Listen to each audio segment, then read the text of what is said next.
The following program was provided by an independent producer solely responsible for its content. The opinions expressed do not necessarily represent the views of this station, its staff, board of directors, or underwriters.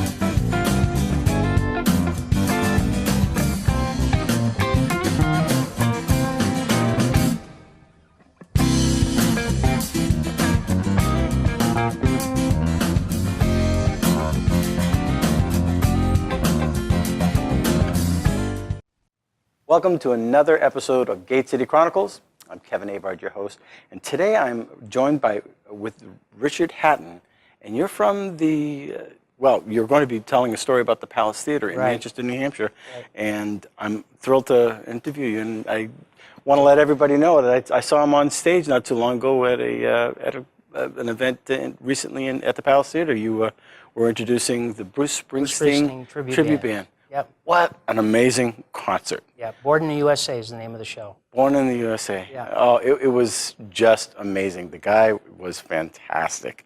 The place it was packed. Yeah. It was packed. So I was mentioning to you off air that my first concert or first event that I ever went to was probably in 1983 or 82. And it was the Man of La Mancha. It was a Broadway play. I was fascinated. That whole thing happened on that little stage. Mm-hmm. Yep. And that kind of got me hooked on Broadway plays. Oh, excellent. Yeah. So excellent. Well, welcome to the show. Sure. I see 100th Palace Theater something. Centennial publication. I don't have my glasses We on. hold this up for the camera so folks can see it from the camera point of view. And what this publication represents is a unique effort that the Palace Theater put together to be able to tell the story of the history of the Palace Theater. From its inception in 1914, 1915 was the period it was constructed through, and it first opened in 1915, all the way up to its centennial moment, which was in 2015. The theater is a incredible historical gem. It is a living theater in the sense that it has survived 100 years, which is really the exception and not the rule for theater in New Hampshire and really theater in America. So it's a great story. The Palace Theater director approached me and asked my wife and I to assist in the research and writing and composition of the publication, while many others also were eventually drawn into this project. It was an incredible opportunity to participate in to bringing to everyone's attention the unique and rich history of this incredible institution, and I feel very honored to having done it, even though it took a year and a half of my time, and I had to set aside my work with my fictional writing as an award-winning novelist. I put a lot of effort in that, but this was a project that was near and dear to my heart and my wife's as well, so we were very honored to be able to do this project for them. What other novels have you put out? I've done 3 fictional novels. The newest one will be coming out sometime at the end of March and early April, and I have done a work that is, those are thriller fiction. I've done a work of faith and inspirational fiction. That faith and inspirational fiction book received 2nd place at the Eurofest Book Festival in 2015 in Paris, and it came in 3rd place in the Hollywood Book Festival. So. Really? I'm an undiscovered author here in New Hampshire. Well, now you're on Gate City Chronicles, so that's going to all change. It's all going to change. But I'm here to talk about the Palace Theater, and the Palace Theater is a special story. I can tell you a couple of things about it that are very unique and lends to the texture of the experience of that facility. When you first started this project, though, and you said yes, what was your plans? What was your map? Well, I didn't have a map and didn't have a plan. You see, I work in the world of fiction, where I can control the entire landscape and environment and what people say and do and how they behave. To do something that involves research and historical accuracy means you have to go and find things. You've got to interview people, and you've got to cross-check everything. And that became a challenge because I thought the Palace Theater would have in its archives, in its records, in its vault somewhere, a treasure trove of material for me to pour through. And actually what happened is they handed me a shoebox Oh dear. with 6 items in it. And I, in my mind, I said things that weren't as close to oh dear. I was rather surprised. And that meant really that I had to go back with my wife's help and with a lot of other folks involved to find the resources. And what did I have to do to accomplish that? Well, we did radio ads, we did newspaper stories, we went on radio shows, and we asked people, if you have anything in your basement, in your barn, in your attic, if you have a neighbor who had any association with the theater who might have any of this material, please get in touch with us. We would love to hear the stories. We would love to borrow the materials so we can digitize it and have it forever going forward, because it was no longer within the possession or control of the theater. And to our great surprise, a number of people, a large number of people came forth and shared their scrapbooks or sat down for interviews or pulled out of their barn huge portfolios filled with posters and handbills and playbills. Wow. It was an incredible adventure and an experience to interact with all of these folks, digitize the best of all that material so we could give the Palace Theater at the end of this project a digital record to build upon going forward for future centennial celebrations or 125 years, 150 years, whatever it is they choose to celebrate going forward. So they don't have to start from the shoebox. So you must have talked to the union leader and the Telegraph. We checked out with the union leader, and the union leader records are on microfilm, and we had a student intern who went there, and we asked him to give us digital copies of all of the articles and advertisements from the union leader. And so we had that record from 1915 all the way up into the mid-70s. And we went to the city library and we looked at their records, but that material was largely a duplication of what the union leader had, but it was in paper form and it was disintegrating. It was breaking down because it was never meant to be something that would be sitting around for 100 years or so. So our best source for that kind of information came from those microfiche files that we picked out and got the access to and copied all of those records. The other was to be able to talk to people and bring to life some of the stories that they had and some of the records they kept that were not something that ever made it into the union leader, because the union leader's stories were the press releases, right, and they were advertisements. But there wasn't a lot of narrative there that would tell you what was going on. For example, which was interesting, the Palace Theater was built by a Greek immigrant by the name of Victor Charis. And Victor came to America and had made himself a successful business doing real estate. And he wanted to do something for his community, and he decided he wanted to build a theater. So he traveled around the Northeast looking at all of the successful theaters of the day. And he has decided on a specific kind of design and a specific location. So he negotiated with the landowner on this property on Hanover Street, and I believe it was a parsonage of sort, and he got control of that site. And that's where he was going to build a theater. And then he ran advertisements in the paper saying he was going to look for a name for the theater, and he was going to give a $20 gold coin to whomever came up with the perfect name. Well, what really people didn't understand, and there were dozens upon dozens of names that were submitted, the one name that clearly was going to win the day was the Palace. And the reason for that is he fell in love with the Palace Theater in New York City. And he tried to mimic the architectural style and feel of that institution Is that style, in Manchester. Is that the original style that is there today? What's there today is probably about 60% of what was there originally. There's some things that have been changed over the years.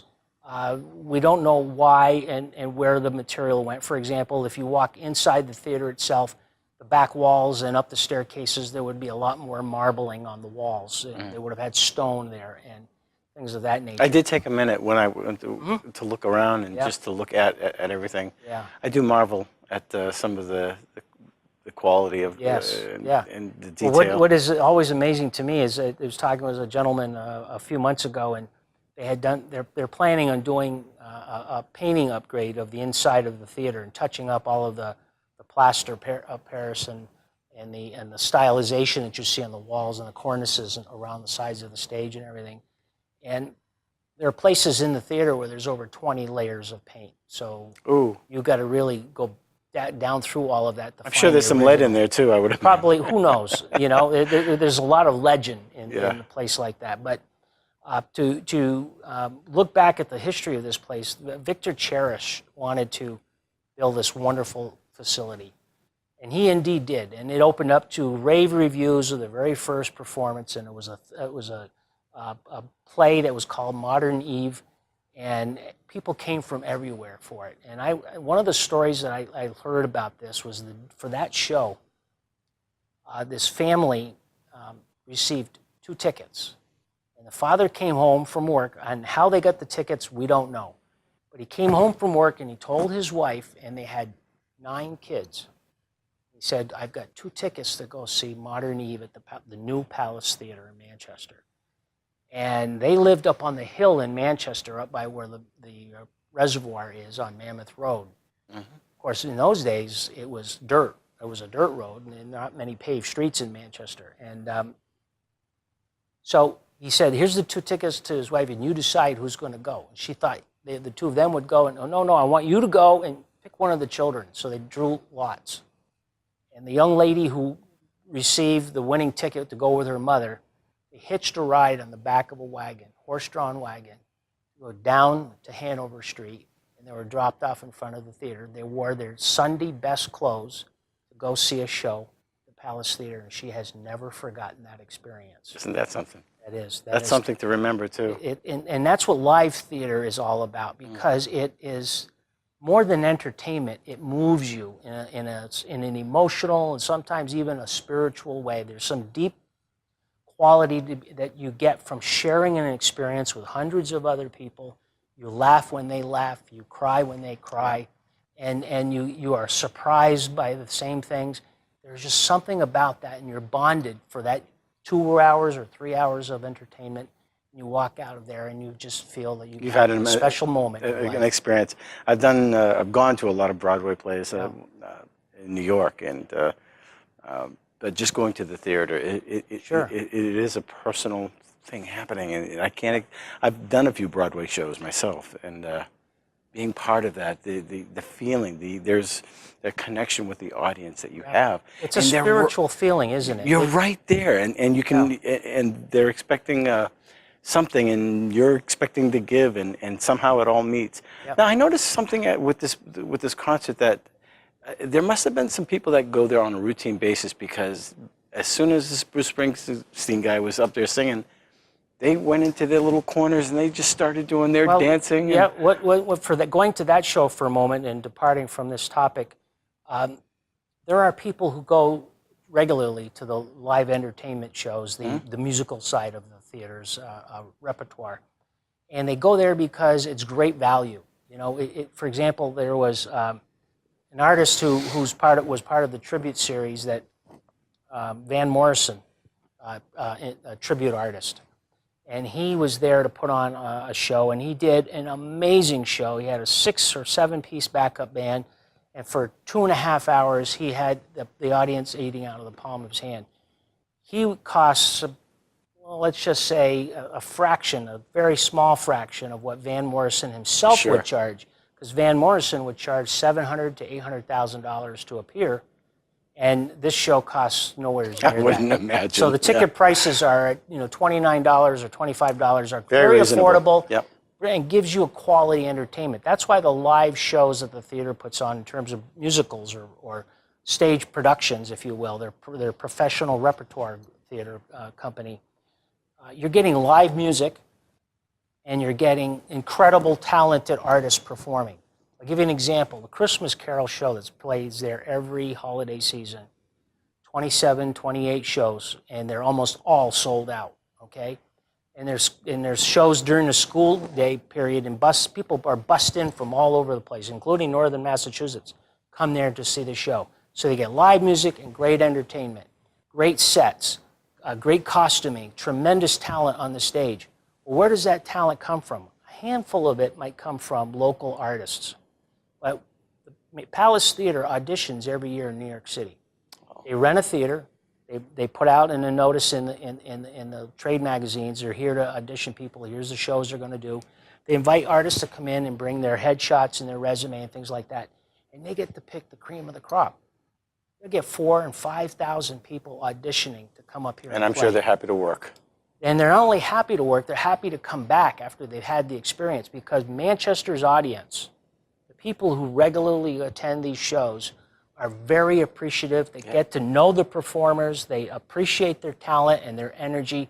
Those performers get a chance to play lead parts that they'll never get to play on Broadway because there's too many other artists ahead of them. Sure. And for them, this is their big stage. Yeah. And that's why they give a lot on that stage. And that's why the audience appreciates that. And it is such an electric experience for everybody. And we that's benefit what from that. this theater does. And that's why we have a great story. Getting back to that other story, I mean, there must be a whole bunch of stories like that where this couple, how did you run across this story with them? Well, it was part of the advertisements to people saying, I want to hear your stories. I want you to bring me in some literature. And let me give you an example. In the book, right on the cover of the book, there's a picture of a group of entertainers here in the center of the book, and that is the Palace Professional Theater Group that began with the theater opened in 1915. And for close to 20 years, they put on a new show every week. Really? 52 weeks, close to 20 years, they did a new show. So while they were performing a show, they were rehearsing and practicing and doing sets and whatever costuming they had to do to get ready for the next show. Now, that is an incredible effort. Certainly. Today you couldn't recreate that effort. It would be too exhausting upon the cast. While they were performing, off in the wings were 7 young ladies who were dressed up, and their talent was they were singers and dancers. And when there was an intermission in between acts for those Palace Professional production shows that were being put on in the early 1920s, they would come out and do singing and dancing. Well, we have one of our ushers at the Palace Theater who came to me one day and she said, I have this picture, this small picture, and this is my grandmother, and this is her in that picture. And she was one of the singers and dancers, and she told me all these wonderful stories about her grandmother performing. And I thought, what a great mirror image to have not only these artists there, but to have that picture, because it didn't exist anywhere else except out of that lady's scrapbook. Wow. So we now had her grandmother on one side, and on the opposite side were the artists that she was contemporary and performing with during that early phase of the Palace Theater. And what an amazing story, because it's not just a story about a building. It's a story about the people. Mm-hmm. It's about the artists. It's about the talent. It's about the theater starting out in its infancy, that it was to be a performing arts theater. It was to have musicals. It was to have concerts, Brahms and all of the great names of concert music and opera and everything else, to bring culture. But at the same time the Palace was here, there were 20-some-odd other theaters doing the same thing in Manchester. So now you're competing for entertainment dollars. What was going to draw people into the theater? It turned out vaudeville. So vaudeville came along. Now, vaudeville was important because vaudeville brought people in on a regular basis, and there was a show coming through on a regular basis, just as they did all over New England. There's all places, small towns and villages throughout New England that have their own theaters. Mm-hmm. You can go to the Rochester Theater, and there's one upstairs in their city hall. I got a picture of my grandfather, I think it was 1914. Mm-hmm. Come see the Avard kids. They played vaudeville here in the Colonial Theater in Nashua. Yep. And he was a musician, but you're right, they were all over the place. Let me tell you something that was interesting about the vaudeville era. For example, I'll just give you an entertainer story for a moment, then I'll give you what I consider to be a real nugget. Sammy Davis Jr. and his uncle and his father were performing as a trio. Was he a drummer? He was a tap dancer. I saw him do something with the drums, by the way. He was a very talented man in many respects, but he was 3 years old. He debuted with the Will Maston Trio. They debuted with that young Sammy Davis Jr.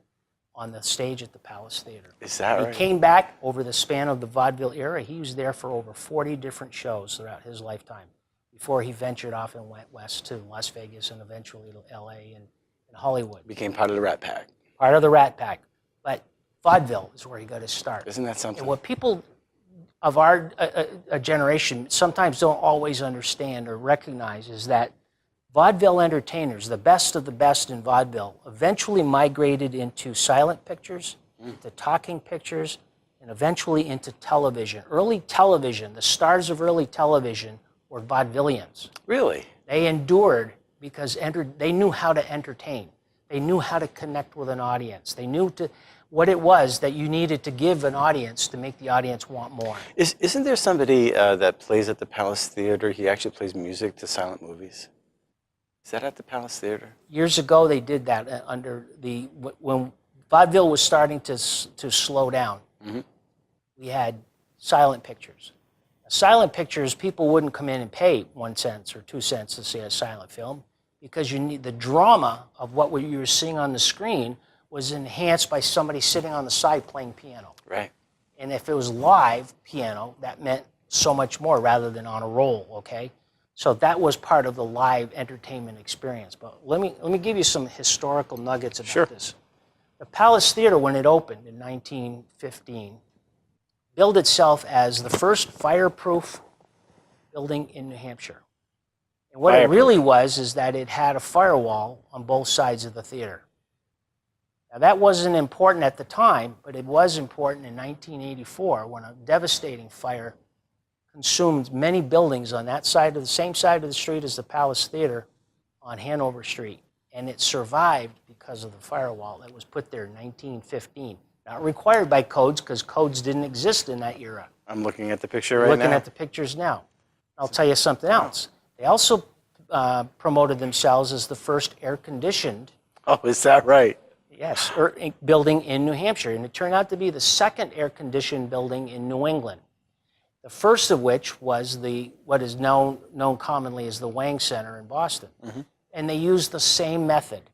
The method is, in the summertime, blocks of ice were taken from the ice company that was taking blocks of ice out of Lake Massabesic, and they were storing it in ice houses. They would bring it down by horse-drawn wagon, drop it off right in front of the theater.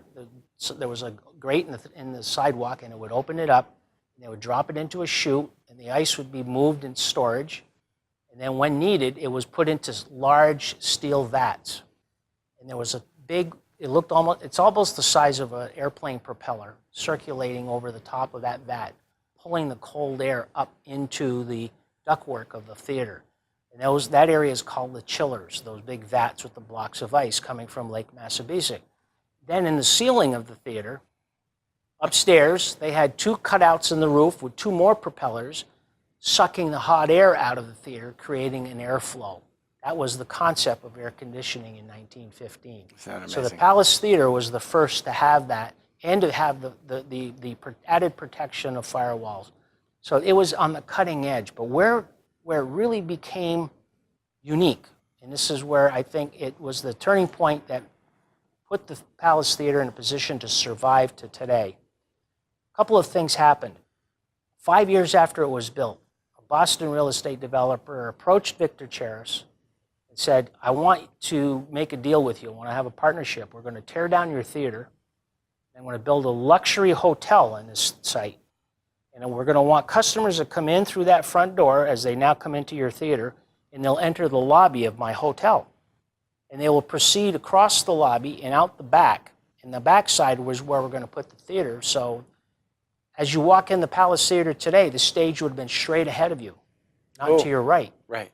And he wanted to build a 150-room hotel, and he wanted to reconstruct the Palace Theater to a 2,500-seat theater. I submit to you, if those 2 things had happened in 1920, when this proposal was offered to Victor Charis, the Palace Theater would not have survived to today. It would not have survived because it could not economically survive as a 2,500-seat theater. You couldn't fill it and cover the cost of operation and maintenance. The same with the hotel. It would have faded just like a lot of other luxury things faded because of the Depression. Sure. And eventually the buildings would have been abandoned and torn down and something else would have existed in its place. So fortuitously, Victor Charis turned down that proposal. So What But kind the of other big one, let me just jump in with something else. I'll show you right in here in the book, something that people will call attention to later when the show is pulled back and we're editing. There is an interesting man in New Hampshire who plays an important role. His name is Benjamin Franklin Keith. Benjamin Franklin Keith is a gentleman who is considered in many ways the organizer and founder of vaudeville. And he partnered with a gentleman whose last name is Mr. Albee, Edwin Albee. And what they did is, and Mr. Keith, by the way, who's from New Hampshire, ran away from home and joined a circus. Boy. And he toured People actually did that. with P.T. Barnum. Isn't that something? And then he eventually, as a youngster in many regards, he moved to the Museum of American Oddities in New York City, and he was at the right hand of P.T. Barnum, and he learned everything about marketing. Yeah. So he made a lot of money. He went out and he bought theaters, he and Mr. Albee. And as theater operators, they thought, how do we fill our theater? How can we ensure that we're going to make money? That's when they decided to organize vaudeville, which was not organized. They formed a union in order to sign contracts with theater owners, and they told all of the entertainers, if you sign with us, we will guarantee your pay, guarantee that you will get a specific amount of money commensurate with your talent and your performance. We'll book you regularly, so you'll get regular income, and we'll oversee the quality of the theaters that you're being placed in so that you're not having people throwing objects at you or misbehaving while you're trying to deliver your performance, et cetera, et cetera. That whole effort resulted in the forming of the Keith Albee Vaudeville Circuit, which covered the East Coast. Interesting. The Palace Theater was the first theater in New Hampshire to sign up. They had to put certain signage inside the theater, like the gentleman will refrain from wearing top hats during the show or Sure. stomping their feet, and that they'll use the spittoons in the lobby, things like that. But apart from that, they got a steady supply of the best of vaudeville. And then eventually, this Mr. Keith, eventually in his company, went out and bought the Orpheum Vaudeville Circuit in the upper Midwest. They controlled vaudeville. They began to have a vision for the future, so they established radio stations and RKO radio stations, that was them. There were RKO Records, that was them. RKO Pictures, that was the same group. And their talent was migrating amongst all these platforms, and they were way ahead of the curve, way ahead of the time, and they insisted it had to be the best of the best. Is there a particular celebration that is going on to point out all this 100 years? The celebration period has actually come and passed. Yeah. But the story still needs to be told. There's so much in here that is amazing. Peter Ramsey asked me for the first thing he wanted me to do in researching this project was to find out whether or not Harry Houdini ever performed at the Palace Theater. Has any tragedy ever happened here? In the theater itself, no. Believe it or not. Not that we know of. I saw ghost hunters. There was a theory, and they came in to check out the theater. Okay. And Well, actually, there have been 3 or 4 groups that have come in and done that. Is that right? I'll finish telling you about that, and then I'll tell you the Harry Houdini thing to this. The ghost groups that have come in there, it's hard to pick up on something in such a small span of time that they allocate for that purpose. Sure. One evening doesn't necessarily prove or disprove anything. But there have been a number of people, including the current director, Peter Ramsey. He'll tell you about some of the things that have happened to him. But a number of people have experienced some things that have absolutely convinced them that it's haunted. And there's 2 possibilities. There's a gentleman who we talk about in this material. His name is William Cressy. He's an actor. He came out of the Concord area. He owned a farm, but he loved the theater, and he loved live theater. And the Palace Theater is a theater that he frequently traveled to and frequently made himself available to as a performer. And because of that tremendous affection, after his passing, people reportedly saw his silhouette or his image or felt his presence in the theater, and even to this day. And then there's also an image of a young girl as well, and it's thought that maybe she was a performer in some of the early shows, and maybe her love and affection for the theater is something that creates that bond that we talked about at the very beginning of the show. Yeah. So, yes, there's some folks who have had these experiences, and we talk about some of that in here, and it's really kind of fascinating to see. It's whether you want to believe it or not. Yeah. But now, Harry Houdini. Huh? Harry Houdini. We did a lot of research. We researched and contacted the Museum of Escape Artists and Magicians, and we went to the vaudevillian records in terms of where people traveled and performed, and looked for any evidence that Harry Houdini first came to Manchester, and if he did he ever perform in any theater, let alone the Palace Theater. We couldn't find any evidence that he ever came to Manchester and he ever performed here. However, he was not really well known as a vaudevillian. He was more of an independent entertainer, and he traveled and went wherever he felt he could go to get the biggest, audience. But his brother went by the name of the Great Hardin, and in his advertisements, and there's one in here. Was he an escape artist? He was his brother, who was an escape artist and a magician, and in many ways, he would test out some of the tricks that his brother would incorporate into his act, and his brother would actually do those tricks before Harry Houdini did and gave him feedback on how these things would work. The difference between the two is the Great Hardin was the extreme introvert. So in his vaudevillian contracts, he required that the theater operators would leave him a key in a hidden location so that he could let himself into the theater before the patrons would arrive, and even the theater helping staff and so forth. And he would hide out in the green room or the performer's room until it was time for him to come up on stage and perform. He would come on stage and perform. He would leave the stage, go back to that room, and sit there and wait silently until the theater was totally devoid of anybody. No patrons, no workers. He'd let himself out. He'd return the key in the secreted location, and that was his deal in terms of performing. And he performed for many years, well into the 40s, as an escape artist and a magician. But he performed as the Great Hardin, the brother of Harry Houdini. So yes, we did have a Houdini. You had a Houdini. A Weiss, if you will. That was in the family name, performing at the Palace Theater, just not the Harry Houdini part of the family. Well, I was just going to ask you, who was probably one of the most famous, but I don't think you can outdo Harry Houdini. Harry Houdini was a grand master of self-promotion. Yeah. He set the bar very high. No one else could even come close to him. Sure. Who do you think was the greatest, what's the greatest story that you've heard that was compelling? In terms of this story? Yeah.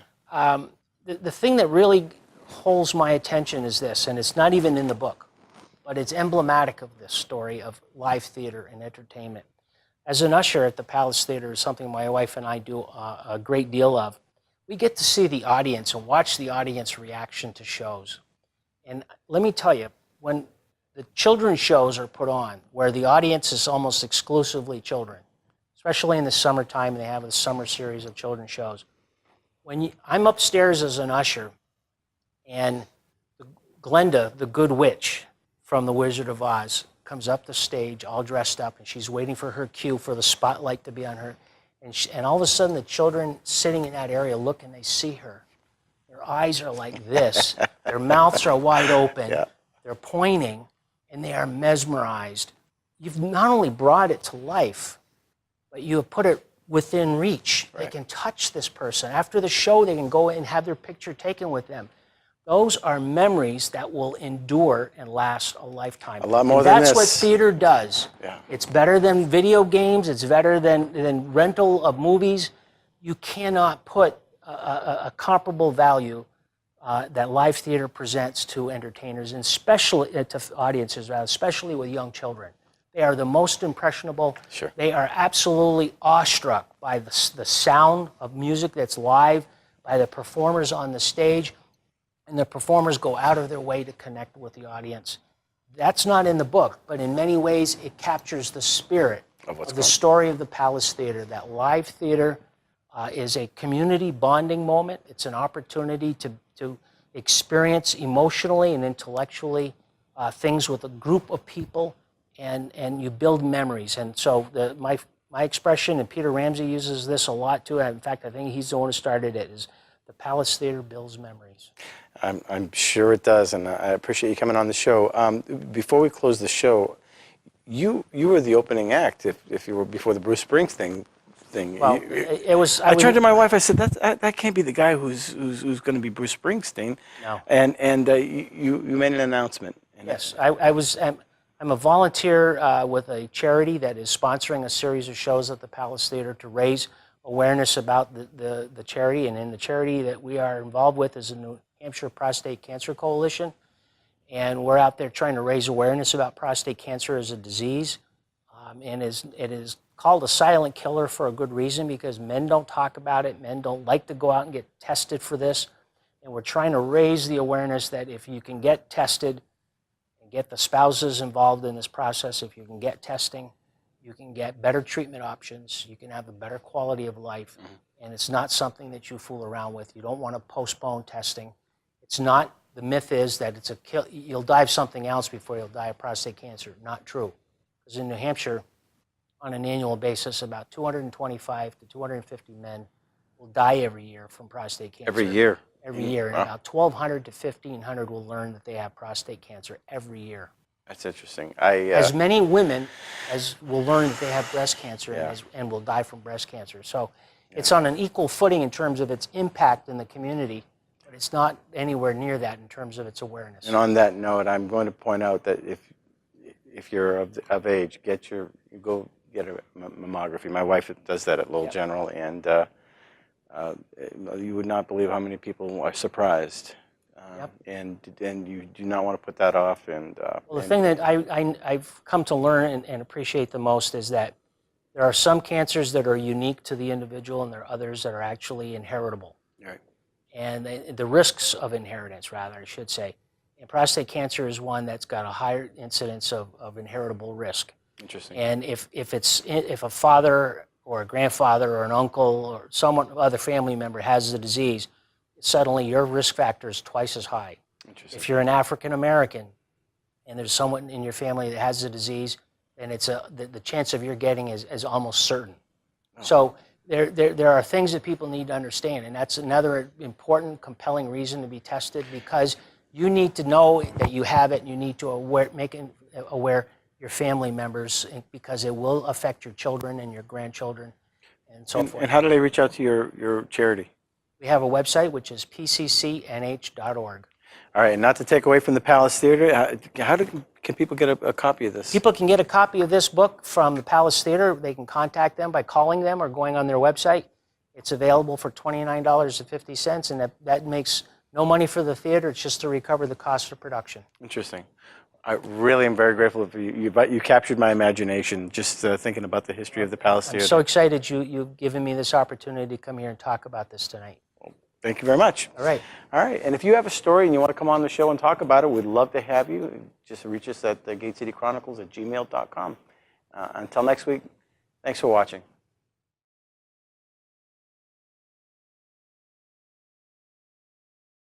Thank you for watching Gate City Chronicles. And we want to thank our sponsor, Aardvark Cleaning. They've been a sponsor for quite a few years now, and we appreciate them being a sponsor. And if you want to be a guest on our show, contact accessnashua@gmail.com. We'd love to hear your story. Until next week, thanks for watching.